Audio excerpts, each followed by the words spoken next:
Hi there guys, welcome back. This is Kishore, founder and CEO of Trade Achievers. So இந்த வீடியோவில் நம்ம என்ன பார்க்க போகிறோம்னு பார்த்தீங்கன்னா நம்மளோட நிஃப்டியோட ரிவ்யூ அண்ட் ப்ரிவ்யூ தான் பார்க்க போகிறோம். ஸோ இப்போ நிஃப்டி எப்படி இருக்குன்னு பார்த்துலாம். நிஃப்டி பார்த்தீங்கன்னா நமக்கு மார்க்கெட் வந்து 25,181, ஸோ ஆல்மோஸ்ட் 25,200 கிட்ட வந்து மார்க்கெட் க்ளோஸ் ஆயிருக்கு. அண்ட் நம்ம லாஸ்ட் டைமே வீடியோவில் பார்த்துருந்தோம். என்னென்னா லாஸ்ட் ரிவ்யூ ப்ரிவ்யூலே வந்து மார்க்கெட் வந்து ஒரு நல்ல ஃப்ளாக் பேட்டர்னு ஃபார்ம் ஆகிருக்கிறத நம்ம பார்த்துருந்தோம். ஸோ அதே மாதிரி இப்போ மார்க்கெட் வந்து அந்த ஃப்ளாக் பேட்டர்னோட பாட்டம் வந்து இப்போ ஹிட் ஆயிருக்கு. ஸோ திருப்பி என்ன மார்க்கெட் வந்து எங்கே இருக்குன்னா ஃப்ளாக் பேட்டர்னோட பாட்டம் வந்துட்டு இப்போ இதில் என்ன ஒரு ப்ளஸ்னா,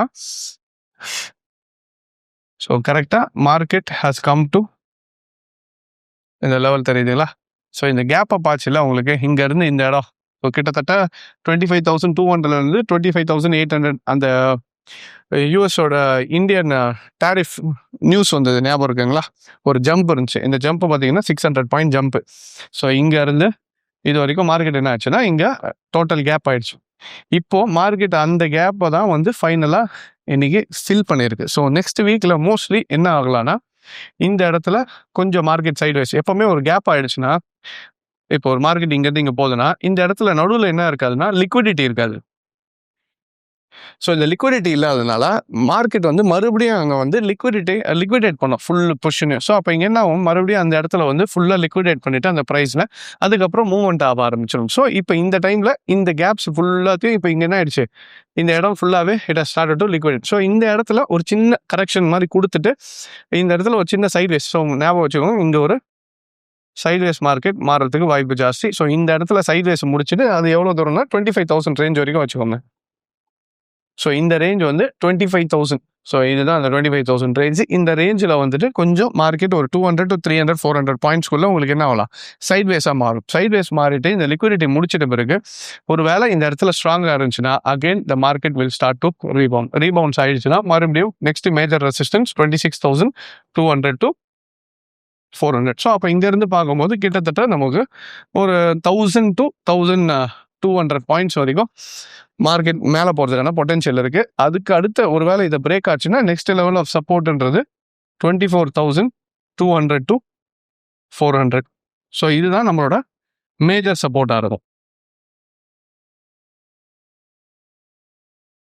ஸோ இது வந்து நம்மளோட மேஜர் சப்போர்ட் ஆகும். 26,200 to 400 வந்து நமக்கு மேஜர் ரெசிஸ்டன்ஸாகவும் மார்க்கெட் ஆக்ட் பண்ணும். ஸோ இது வந்து ஜஸ்ட் ஒரு லிக்விடிட்டி ஃபில்லிங் தான். என்னன்னா எப்போவுமே கேப்பில் நான் சொன்ன மாதிரி கேப் அப் ஆயிடுச்சுன்னா மறுபடியும் மார்க்கெட் வந்து அந்த கேப் அப்போ ரீடெஸ்ட் பண்ணும்போது லிக்விடேட் பண்ணும். அந்த இடத்துல பொசிஷன்ஸ் எல்லாமே ஃபுல்லாக நடக்கும்போது நீங்கள் போய் ஜஸ்ட் செக் பண்ணி பாருங்கள். எப்போவுமே ஒரு மார்க்கெட் வந்து கேப் டவுன் கேப் அப்ஸை ஃபில் பண்ணும்போது என்ன பண்ணணும், அங்கே லிக்விடேட் ஆகிட்டு ஸோ இதில் start to go for sideways. அந்த இடத்துல அந்த ப்ரைஸஸ் எல்லாமே நார்மலைஸ் ஆகிட்ட பிறகு then starts to move. So அந்த பொசிஷன் தான் இப்போ நிஃப்டி வந்துட்டு இருக்கு. ஸோ அந்த இங்கே தெரியுதுங்களா. ஸோ கிட்டத்தட்ட இந்த பொசிஷன்லேருந்து இந்த போர்ஷன் வரைக்கும் மார்க்கெட் கொஞ்சம் சைட்வேஸில் தான் இருக்கும். ஒன்ஸ் இதை முடிச்சிட்ட பிறகு இந்த லெவல் கூட நோட் பண்ணி வச்சுக்கோங்களேன், 25,800. ஸோ 25,800 வந்து ஒரு நல்ல ஸ்ட்ராங் லெவலாக இருக்கும். இதை பிரேக் ஆகிடுச்சுன்னா உங்களுக்கு மறுபடியும் அந்த லிக்விடேஷன் ஆனதுனால முடிச்சிட்ட பிறகு மார்க்கெட் இதை உடைக்கும் போது next level of resistance. So அப்போ இதை வந்து R1ன்னு எடுத்துக்கலாம், இதை வந்து R2ன்னு எடுத்துக்கலாம். ஒன்ஸ் இதை பிரேக் ஆகிடுச்சுன்னா நம்ம எக்ஸ்பெக்ட் பண்ண மாதிரி 27,000னா R3 ரெசிஸ்டன்ஸ் 3. இது 3 தான் நெக்ஸ்ட் வரக்கூடிய லெவல்ஸ் ஆஃப் ரெசிஸ்டன்ஸாக இருக்கும்.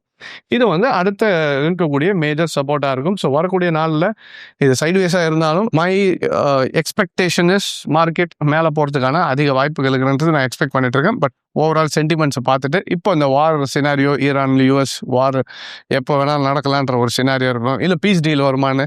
ஸோ இந்த மாதிரி நிறைய சினாரியோஸ் போயிட்டுருக்கு. இதுக்கு மத்தியிலையும் I am very bullish on Indian market. நான் வந்து எக்ஸ்பெக்ட் பண்ணுறது இந்தியன் மார்க்கெட்ஸ் ஓவராலாக ஒரு க்ரோத் இந்த வருஷம் பார்க்கன்றதான் எக்ஸ்பெக்ட் பண்ணிட்டு இருக்கேன். டைம் எடுக்கலாம். சரி, நல்லா ஒன்று புரிஞ்சுக்கோங்க. I'm not saying it is immediate. நாளைக்கு நல்லா ஒன்று இந்த வீடியோ பார்க்குறவங்க நல்லா புரிஞ்சுக்கிறோம். என்னன்னா, ஸோ நீங்கள் சொன்னீங்க நாளைக்கு ஏறவே இல்லை, அடுத்த வாரம் ஏறலன்னு இல்லை. இந்த வருஷம் ஒரு நல்ல பாசிட்டிவாக இருக்கும். ஏன்னா லாஸ்ட் இயர் வந்து கொஞ்சம் மார்க்கெட் வந்து சைட்வேஸில் போயிடுச்சு, ரிட்டர்ன்ஸ் பெருசாக கொடுக்கல நிஃப்டி. இந்த வருஷம் கொடுக்குன்றது மை எக்ஸ்பெக்டேஷன். இருந்தாலும் இதை வச்சு நீங்கள் ட்ரேட் பண்ணணும்னு சொல்ல வரல. நீங்கள் உங்களோட ஃபினான்ஷியல் அட்வைசர் கேட்டுட்டு அதுக்கப்புறம் ட்ரேட் பண்ணுங்கள். இது just my expectation for overall இந்த ஸ்டாக்குலாம் சொல்ல. இந்த ஓவரால் நிஃப்டி 50 பார்க்கும்போது overall sentiments Indian market technical view பாயிண்டில் லாங் டேர்மில் நல்ல ஒரு அப் ட்ரெண்டில் தான் இருக்குது. கொஞ்சம் சைட்வேஸாக இருந்தாலும் ஒன்ஸ் பிரேக் அவுட் ஆயிடுச்சுன்னா நல்ல ஒரு அப் ட்ரெண்ட் வரும்ன்றது என்னோட நம்பிக்கை. Plus plus technical view point. இது ஒரு ஃபெய்த்துன்னு சொல்ல முடியாது, இட்ஸ் ரியாலிட்டி. நான் டெக்னிக்கல்ஸாக பார்க்குற சில சர்டன் சினாரியோஸ் பார்க்குறதுல எனக்குன்னு சில பேராமீட்டர்ஸ் இருக்குது. அந்த பேராமீட்டரில் பார்க்கும்போது ஐ கேன் சி நிஃப்டி இந்த வருஷம் நல்ல ஒரு மொமெண்டம் கொடுக்குன்றது எக்ஸ்பெக்டேஷன். ஸோ பொறுத்திருந்து தான் பார்க்கணும், வரக்கூடிய நாட்களில் எப்படி இருக்குன்றதை பார்ப்போம். ஸோ இது என்னோட எக்ஸ்பெக்டேஷன். அண்ட் நிஃப்டி ஒன்ஸ் இது இப்போ ரியாலிட்டி புரிஞ்சிருக்கும்னு நினைக்கிறேன். ஏன் நிஃப்டி வந்து இந்த கேப் இப்போ ஃபில்லிங்காக வந்திருக்கு. ஸோ இதனால தான் அந்த கொஞ்சம் சாப்பி மார்க்கெட்ஸ் ஒன்ஸ் பிரேக் அவுட் ஆயிடுச்சு நல்ல ஒரு இது போகும்ன்றத எக்ஸ்பெக்டேஷன். ட்ரேட் பண்ணும்போது உங்களோட ஃபினான்ஷியல் அட்வைசர் கேட்டு ட்ரேட் பண்ணுங்கள். ஸோ அதே மாதிரி நான் இப்போ அனலைஸ் பண்ணுற மாதிரி நீங்களும் அனலைஸ் பண்ண நினச்சிங்கனாலும் we are traders yours, we teach people. ஒரு செக்மெண்ட்டாக எடுத்து ஒரு ஸ்டெப் பை ஸ்டெப்பாக எப்படி ஒரு மார்க்கெட்டை டெக்னிக்கலாக அனலைஸ் பண்ணுறதையும் நம்ம சொல்லி கொடுத்துட்ருக்கோம். ஸோ நமக்கு சென்னை, கோயம்புத்தூர், மதுரை, பெங்களூர் அண்ட் மலேசியாவில் பிரான்ச்சஸ் இருக்குது. ஸோ நீங்கள் எந்த பிரான்ச்சில் வேணாலும் டேரெக்டாக வந்து ஜாயின் பண்ணி கிளாஸஸ் அட்டன் பண்ணிக்கலாம். அதே மாதிரி இன்கேஸ் நீங்கள் வந்து டேரக்ட் பிரான்ச்சஸ் வர முடியலனாலும் we do have online classes as well. அதுக்கும் வந்து நீங்கள் டேரெக்டாக நீங்கள் நம்பருக்கு கால் பண்ணி கேட்டிங்கன்னா they'll give you all the details. So முன்னாடியே சொல்லியிருந்த மாதிரி மலேசியாவில் நம்மளோட கிளாஸஸ் ஸ்டார்ட் ஆகுது நெக்ஸ்ட் வீக் மேலே. நம்ம ஏற்கனவே டேட்ஸ்லாம் அனௌன்ஸ் பண்ணியிருக்கோம். ஸோ இன்னும் உங்களுக்கு டீட்டெயில்ஸ் வேணும்னா எங்களோட நம்பருக்கு கால் பண்ணி கேட்டுங்க. நம்மளோட ஸ்டாஃப்ஸும் மலேசியாவில் இருக்காங்க. ஸோ இன்கேஸ் நீங்கள் மண்டே போயிட்டு நம்மளோட மலேசியன் ஆஃபீஸில் விசிட் பண்ணிவிட்டு அங்கேயே நீங்கள் கிளாஸ் ஜாயின் பண்ணணும்னு நினச்சிங்கனாலும் பேமெண்ட் கட்டி பண்ணணுன்னாலும் அங்கேயே போய் பண்ணலாம். நம்மளோட ஆஃபீஸ் அங்கே பெட்ரோனாஸ் டவருக்கு நியர்பையே இருக்குது. ஸோ நம்மளோட அட்ரஸையும் கேட்டுட்டு நீங்கள் டேரெக்டாக வந்து மலேசியாவில் நம்மளோட விசிட் பண்ணி எங்களோட அஃபிஷியல்ஸை பார்த்துட்டு அதுக்கப்புறம் ஜாயின் பண்ணலாம். Alright. So I hope this video was useful and thank you very much for joining. Take care.